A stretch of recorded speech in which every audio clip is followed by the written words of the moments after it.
It's been a long time since I've done a video about my chronic illness, but here we are. I'm gonna do another one. It's gonna be kind of like an update and stuff. One of the first things I want to say is I was very, very patchy posting on this channel because life, my health, um, things are just a bit too difficult. I'm gonna try and post more. I am in the process of moving out. Me and my partner are looking for a house, so I feel like when I do move out, I'll have a lot of peace and quiet, which is nice because sometimes I feel like I don't have a lot of time to record videos when I'm at my parents because it's quite noisy. There's a lot going on here sometimes, so I plan to make more videos when I move out, which I'm very much looking forward to. And I kind of want to do more about my chronic illness and the stuff that I deal with, how I deal with it, how it affects me, and stuff like that. Because I wasn't expecting it really, but my initial update videos actually got quite a lot of comments and stuff from other people dealing with the same thing, and then I kind of just abandoned it because life got in the way, life happened. Yeah, I'm kind of gonna go over my other videos because I rewatched them and I've kind of taken notes, and I hope this goes well because one thing that I do deal with a lot is brain fog. I've also got really bad memory, which isn't good. I have like lists, everything. Like whenever I do make a video, I kind of either try and wing it or I write scripts, basically. And even then, like it's kind of hit and miss. But essentially, we're gonna recap the other videos, kinda, and just add more on like what's happened since. Oh, I actually didn't note down the date of the last video. Oh, I did. Never mind. See, I forgot. Oh, I've got more notes. Oh my god, I didn't even read this part of my book. Oh, I've written down everything that's happened since. Oh, I love me. But see, perfect example of my bad memory. I forgot that I did it because I didn't go past the fourth video entry. Okay, fair enough. Essentially, though, I do still struggle. It's nowhere near as bad, but it can still be bad, if that makes any sense. Um, yeah. But let's attempt to go through my notes and then I can kind of ramble. Ugh, you know what? Let's just go from what's happened since. So, the last update video was April 2020. So, almost 5 years ago. Holy crap. It's almost been 5 years since I posted the last video. That's insane. That's insane. So I guess from then, my dose hasn't changed. I'm still on 25 micrograms of levothyroxine every day. I have yearly blood tests, which are honestly a pain in the butt to try and organize. But there we go. I haven't had any B12 injections since, but my B12 levels are always on the low side or under. So I decided like a year ago, maybe something like that, just to take B12 every day, regardless, because my B12 was like almost deficient. So I take 250 micrograms of that as well every day. Something new that did pop up while I'm listing my deficiencies. December 2023, I was diagnosed with vitamin D deficiency, so it's another one to add to the list. So during the winter months now, I add vitamin D into my rotation. I take 10 micrograms of that every day during the winter months. So essentially, for like half the year, I'm on 3 pills a day now. I still struggle to take pills as well. I hate taking pills, and now I have to take like 3 a day, so that's fun. But there we go. So that's kind of like a little recap on the medications. I probably will come back to that, but let me just go through these because a lot's happened.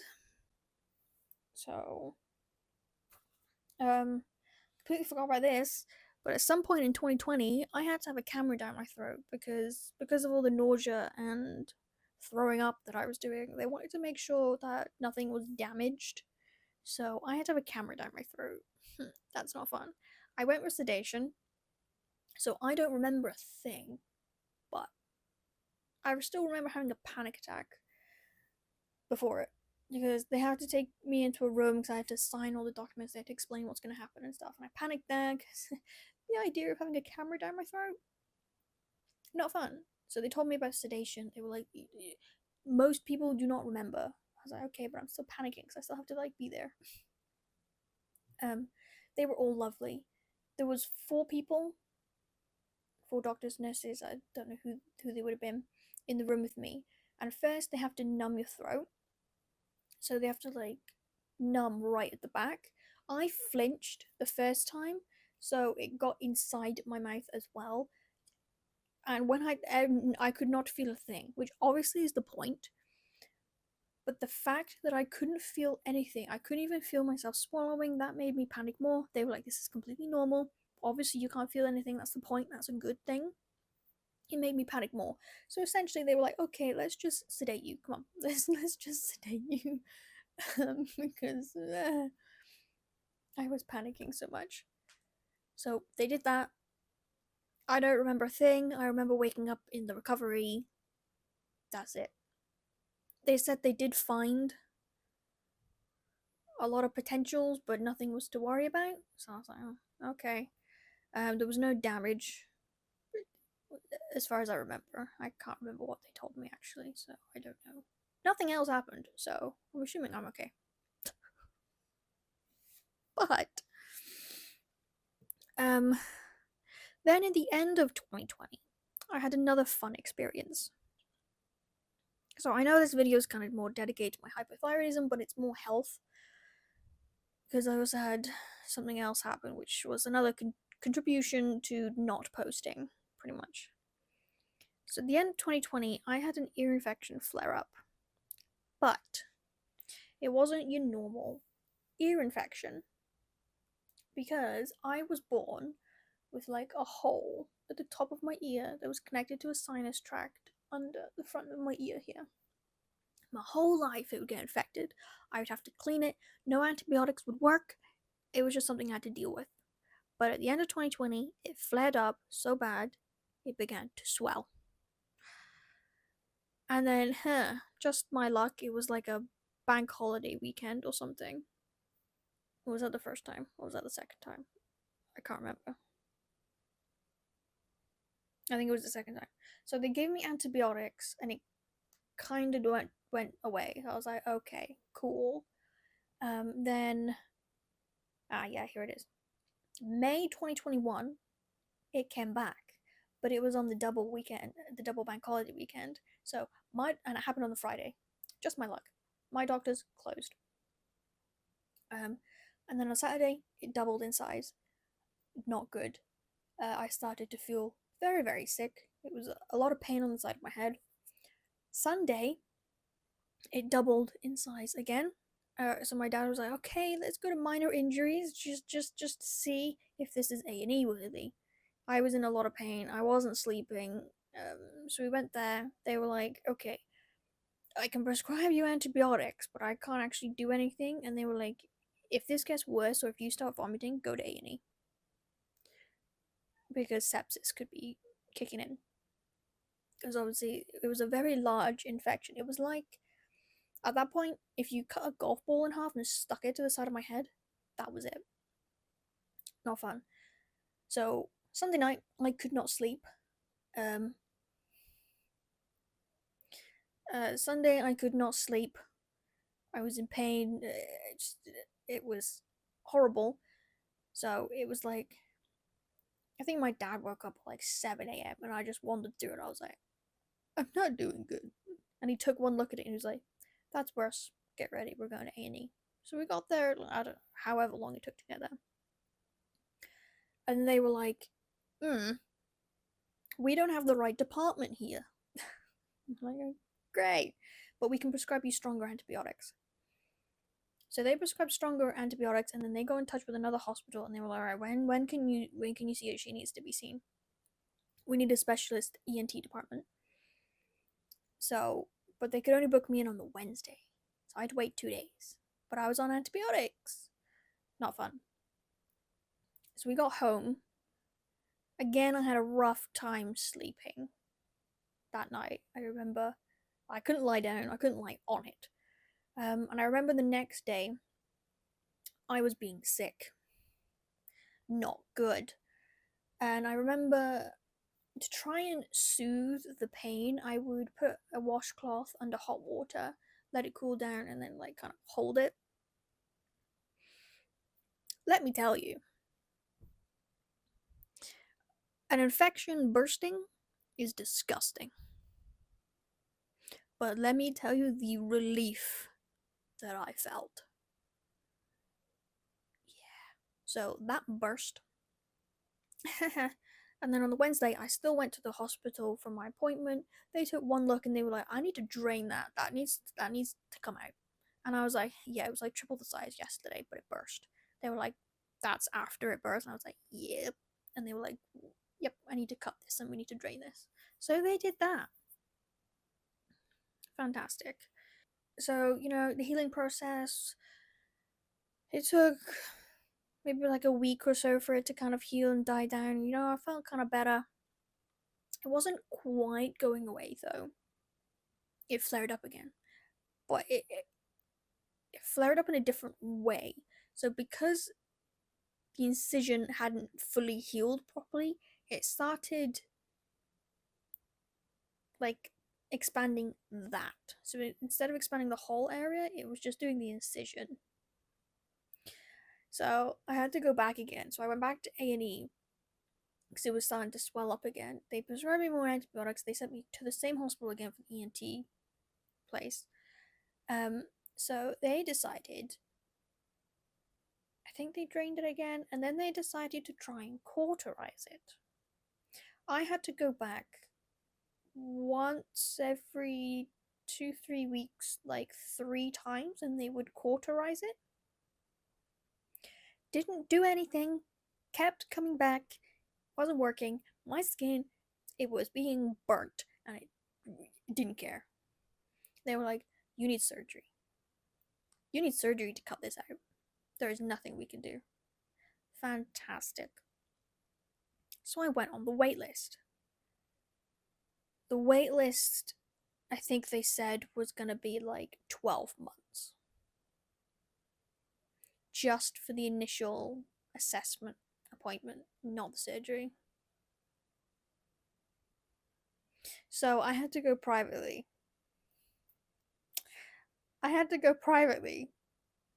Well, my dad helped me go privately because he was like, "I'm not having you going in and out of A&E every 3 months because of this. Like, I wouldn't be able to do anything myself.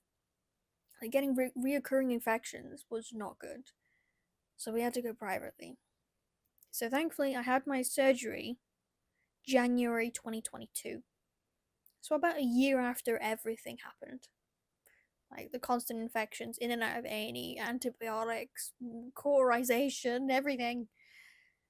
Finally had the surgery. I do have a very large, well, not large, but I have a scar that goes down to about halfway down my ear. But I don't care because I've had zero problems since. So I didn't go into too much detail. There was a bit of grossness, but that was that. That's all I'm gonna say about that. Um, so if you have a hole at the top of your ear, get it checked. Oh, that was actually the other thing, because I noticed a lump So when I come out of surgery and the surgeon came to check on me, I was like, was there a lump? And he was like, yes. There was a cyst growing inside that was stopping the infection coming out, which is why it kind of exploded because there was nowhere for it to leave. I was like, oh, well, but yeah. So that wasn't fun. I had like a massive bandage stuck to the side of my head as well. That was interesting. Okay. What else we got? 2023, huh? What happened in 2023? This is the beginning of the vitamin D deficiency. So I went to the doctor October 2023, and I was like, look, I need my regular blood test anyway, but I'm so tired. I was sleeping more. I had lots of fatigue. I was like, something's not right. That my B12 and folic acid was normal, but by this point, I have the NHS app, so I can see my own results. And okay, yes, it was in within the normal range, but the normal, well, on the app it says the normal range was 180 to 640 for B12. I don't know what those letters mean, so I'm not going to say whatever those letters are. But my B12 was 200. I was 30 points or whatever away from being deficient. Yeah, okay, it's in normal range, but that's so low, and I have a history of B12 deficiency. Shouldn't that be a cause for concern? I wasn't really happy about that, but and then they were like, "Oh yeah, your vitamin D was really really low, so go take over the counter meds." That was it. They didn't tell me what dose. They didn't tell me how often. They were just like, "Yeah, just go get over the counter stuff." I'm like, oh, "Okay, thanks." So I had to go research myself how much vitamin D I should be taking. Oh yeah, actually, I tried calling the doctors, but I couldn't get through. And I couldn't get through to a doctor to ask questions. And then I tried putting a request through because you can put a request into like nurses and stuff. Just be like, okay, I've been told these are my levels, but I don't know what dose I'm looking for. No one replied. No one got back to me. So that was fun. So I had to go do my own research. 10 micrograms of vitamin D. And then that's also when I decided to start taking the B12. So I've been taking B12 about a year now. 250 micrograms. Just to try and help boost my levels. So and then 3 months later I went for another blood test to check my levels. My vitamin D was better. So after taking 250 micrograms of B12 every day, my B12 was then 571. The max for normal range is 640. So even taking supplements, I was still within the range. Surely that's a better place to be in the range. Unfortunately, I did also feel like that doctor was very condescending. Um, because when I went in, I was like, yeah, I started taking B12 as well because my level was so low. And she kind of just turned around and she's like, you shouldn't be doing that. And before I could even ask why, she just goes on and talks about something else. And I'm like, okay.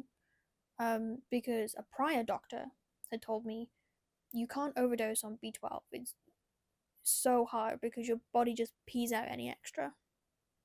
There's no harm in taking extra B12. So I don't know why she kind of turned around and snapped at me. And then she also said, because I think at the beginning, I was like, oh yeah, I'm just here to check on my results from 3 months ago.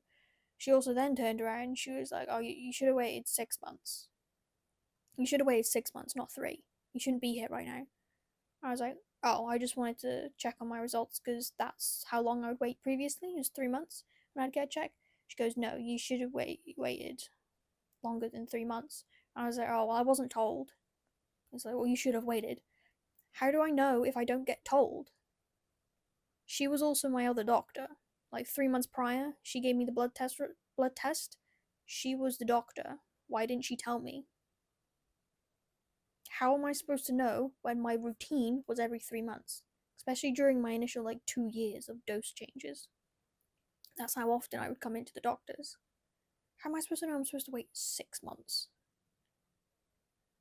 It's like they expect you to know everything. If I knew everything, then I'd be a doctor. I'm not a doctor. So yeah, I was just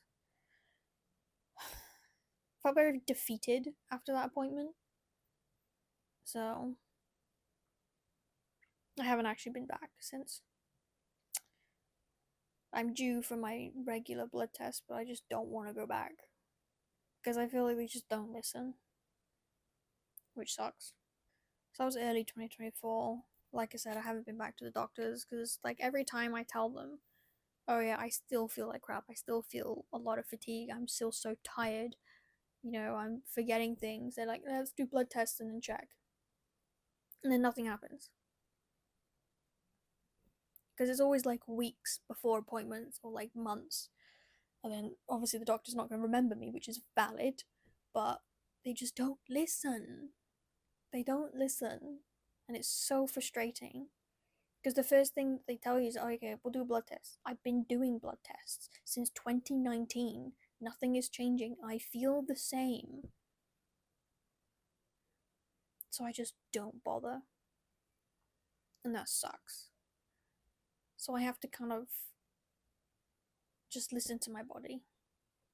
Um, I still struggle with a lot, especially fatigue, muscle aches, brain fog, anxiety, bouts of depression as well.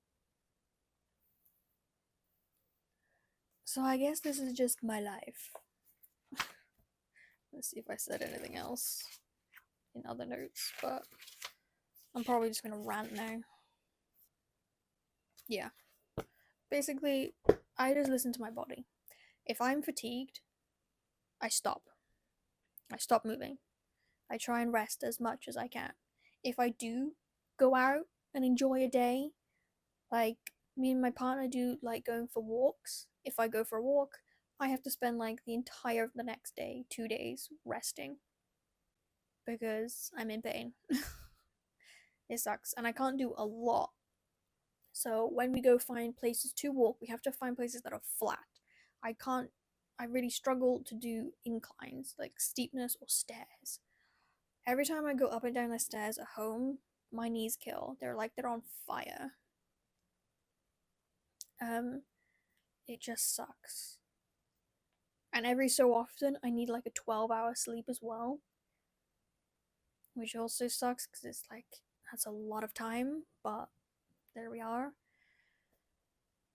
So I can't do a lot physically. My muscles and joints are also a lot of the time in pain, aching. I can't do heavy lifting. It's difficult. It's difficult, but tis what I gotta deal with when I have hypothyroidism and I deal with B12 deficiency, folic acid deficiency, vitamin D deficiency. So, yeah. I think I've said everything that I wanted to say. That's kind of like how life's been. Oh, yeah, and amongst the past 2 years, I also had a lot of dental work done as well, but that's in another video. I've made that one separate, so I don't know which one's going up first, but there's a dedicated video to dental anxiety if you're curious. So I have more future plans for videos as well about hypothyroidism and what I go through and stuff, but not sure when, but they will be coming. So I guess if there's any questions or anything, then go for it. I could maybe do like a Q&A type thing, perhaps, if there's enough of them. Or I've been tempted to kind of like vlog a bad day to kind of share that experience. But obviously when I go through a bad day, I don't want to do anything.